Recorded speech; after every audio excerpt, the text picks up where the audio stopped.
Hi, I'm Owen Wahiran, consulting gastroenterologist. I'm going to talk to you about a common infection that causes a lot of symptoms in people. This is called Helicobacter pylori. Now, Helicobacter is an infection or a bacteria which you get in the stomach, okay? It's exclusively in the stomach, doesn't really exist anywhere else.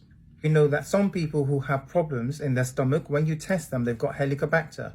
This may be something your doctor or gastroenterologist might have told you about after a test. You may have had a stool test, or you may have had a gastroscopy or endoscopy where they've taken a sample and you've tested positive through a flow test or Helicobacter test for Helicobacter. So Helicobacter is a very hardy organism.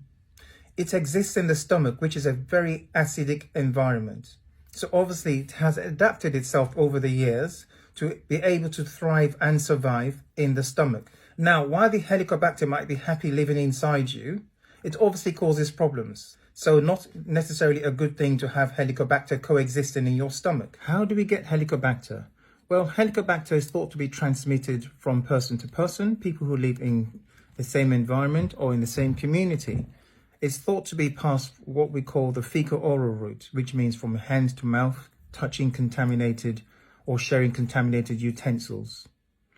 Now, a lot of people don't know the actual event when they got Helicobacter. Though if you have acute Helicobacter, you can get acute gastritis symptoms, which means dyspepsia, bloating, general digestive discomfort.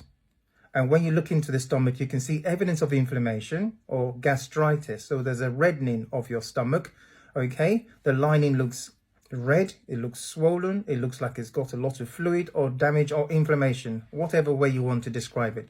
Helicobacter is not good for you. In the worst case scenario, Helicobacter can really upset your digestion. It can cause ulcers. You can get ulcers or breaks in the lining of your stomach, which can cause bleeding. In some cases, when Helicobacter is not treated and you've had it for a very long time, you can actually develop an ulcer, which becomes a cancer later on in life.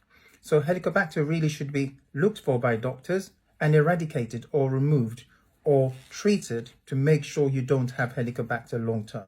Now, there are different ways of treating Helicobacter, and the most common way of treating Helicobacter is to use antibiotics. Now, Helicobacter is a very difficult to eradicate or treat bacteria, so you have to make sure the doctor is giving you 2 antibiotics and also what we call a proton pump inhibitor, which suppresses the acid production so the antibiotics can work and the stomach can heal itself. You normally have to take this for about 7 days. Now, in some parts of the world where there's free access to antibiotics, the Helicobacter organisms are actually quite resistant to the standard antibiotics we use. So you might require a longer course of antibiotics or different types of antibiotics. You might even need 3 antibiotics. When you use 2 antibiotics plus a proton pump inhibitor, that is called triple therapy. When you're using 3 antibiotics plus a proton pump inhibitor, then that is called quadruple therapy. Proton pump inhibitors are special classes of drugs which reduce the production of acid in the stomach. They act on the acid-producing cells of the stomach and reduce your acid levels. This gives the chance for the ulcer to heal. It also helps the body overcome the Helicobacter and allows the antibiotics kick in. Hopefully, after about 6 weeks or so, your doctor checks to see if the Helicobacter has been successfully treated or removed from your stomach. They can do this by a flow test if you have another gastroscopy, usually in the case of people who have ulcers where you go back and have another look.